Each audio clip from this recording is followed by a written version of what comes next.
Andito po ang aming ipinagmamalaki na mga kandidato para sa Senado.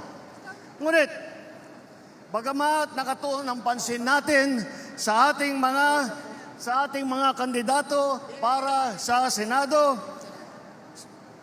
huwag po natin kaligtaan ang halos 18,200 na local executive na ating ihahalal sa Mayo. Nabanggit ko po ito dahil may pagmamalaki ng alyansa na kami lang ang may kumpletong ticket mula sa senador hanggang sa sangguniang bayan ng pinakamaliit na bayan ng buong Pilipinas.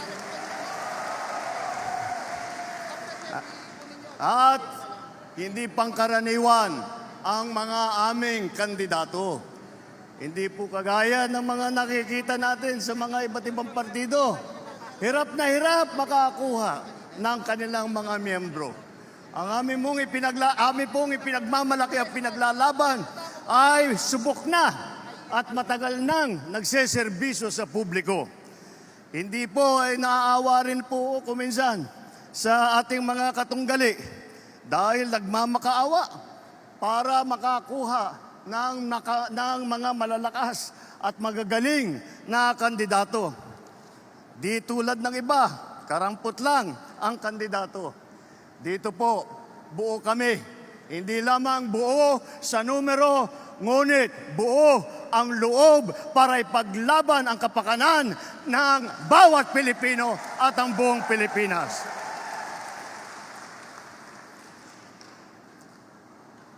Kaya naman, nagtataka nga ako, parang yung mga iba na naging kandidato, nag-deliver lang yata ng suka, nabigyan na ng certificate of candidacy. Dahil walang ikukumpara sa ating mga kandidato. Kung ihahambing natin sa mga napulot nila, ang ticket natin mula sa Senado hanggang Sangguniang Bayan ay mga leader na subok sa serbisyo. Magandang record na pwedeng ipagmalaki kahit kanino. Kung kilatisin natin ng isa-isa, napakatingkad ng ating kakayahan, ng kanilang kakayahan at ng mga pambato para sa pagbabago.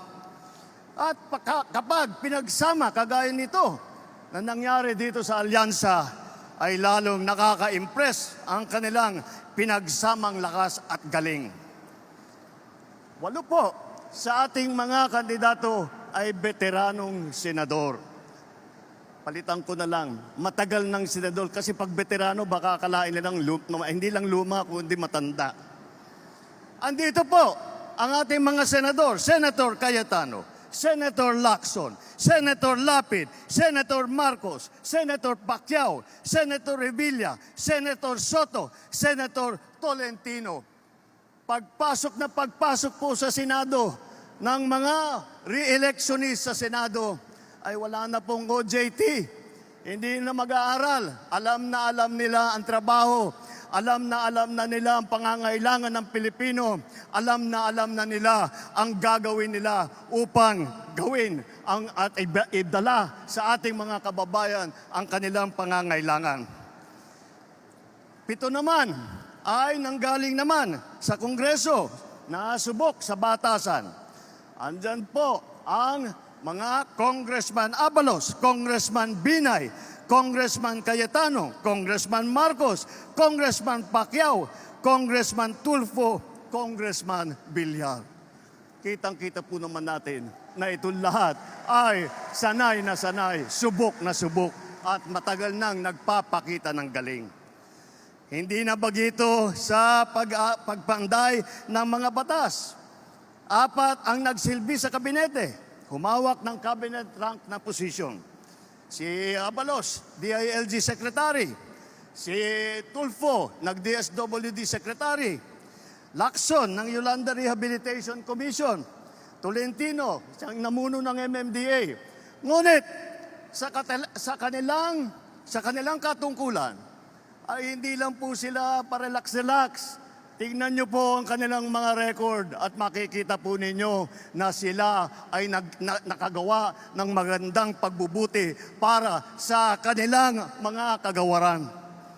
Alam nila ang government work galing sa kabinete. Hindi lang dada, pero gawa ang kanilang ipinapakita. They are not here to oppose. They are here to propose. Tatlo ang naging gobernador ng malalaking probinsya.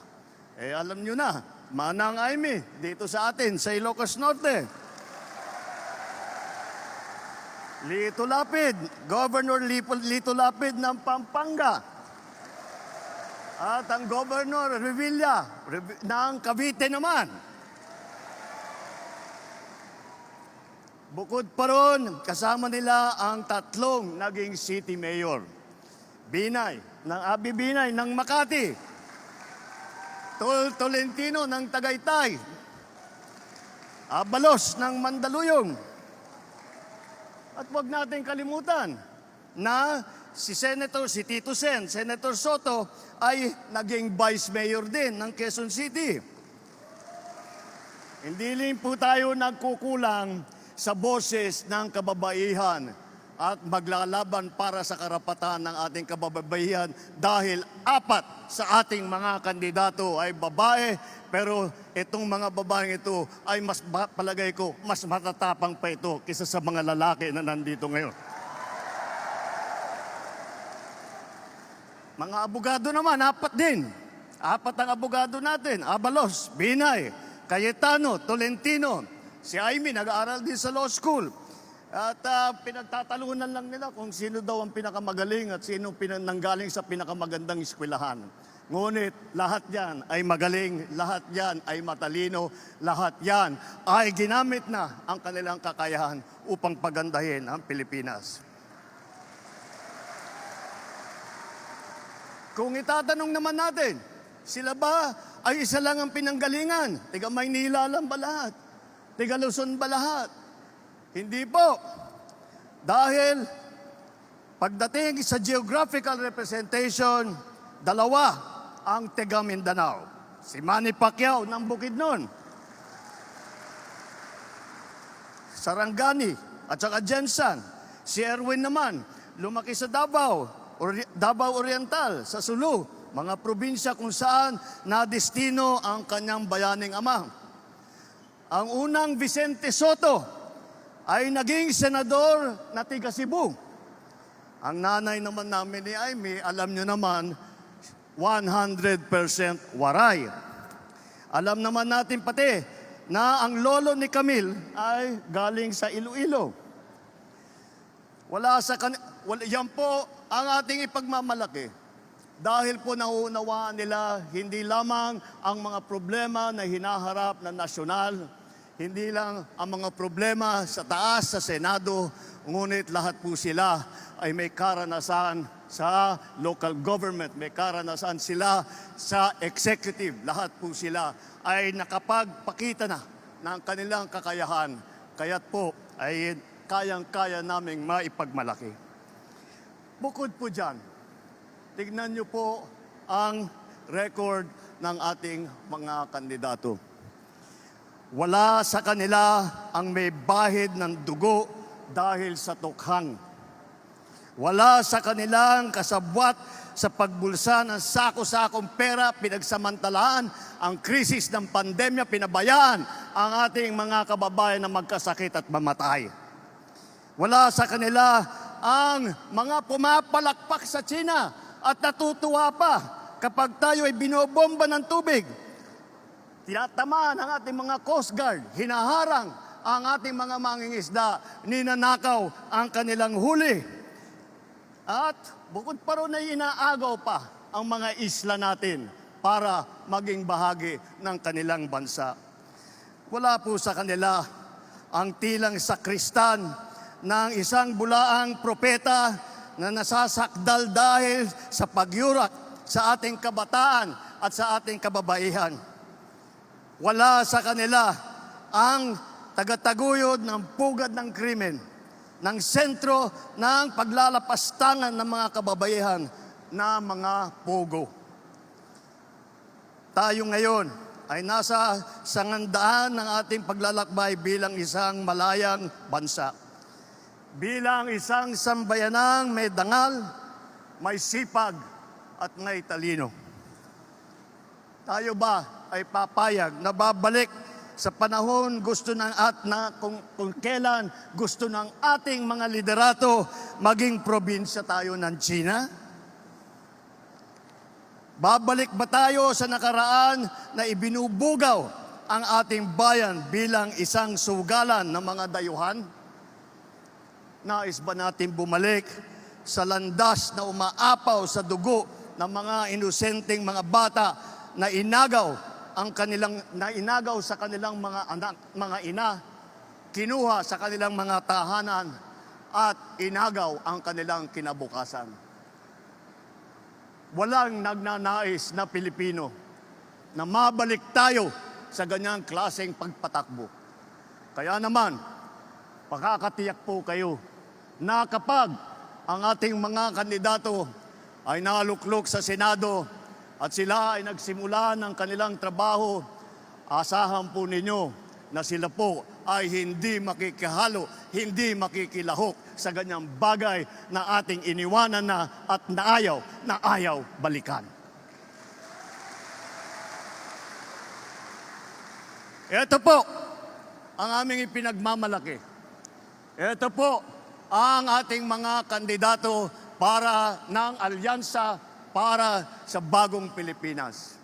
Ito po ang hinaharap namin sa inyo, ang pinakamagagaling na Pilipino, pinakamasipag na nagsiservisyo publiko, at ang buong buhay nila ay itinaya nila hindi lamang para sa kapakanan ng kanilang mga sarili, kung hindi po para sa inyo, para sa taong bayan, para sa Pilipino, at para sa Pilipinas. Kaya sa darating na Mayo po, huwag nyo na pong tignan ang mga ibang mga pangalan. I-shade nyo na po lahat po itong nandito na nasa harap ninyo at gawing nating 12-0 ang ating resulta sa Senado. Nang sa ganon, matitiyak natin ang kinabukasan ng ating minamahal na Pilipinas. Mabuhay ang alyansa! Mabuhay ang bagong Pilipinas! Mabuhay tayong lahat! Maraming salam, Diyos, di na kada kayo aming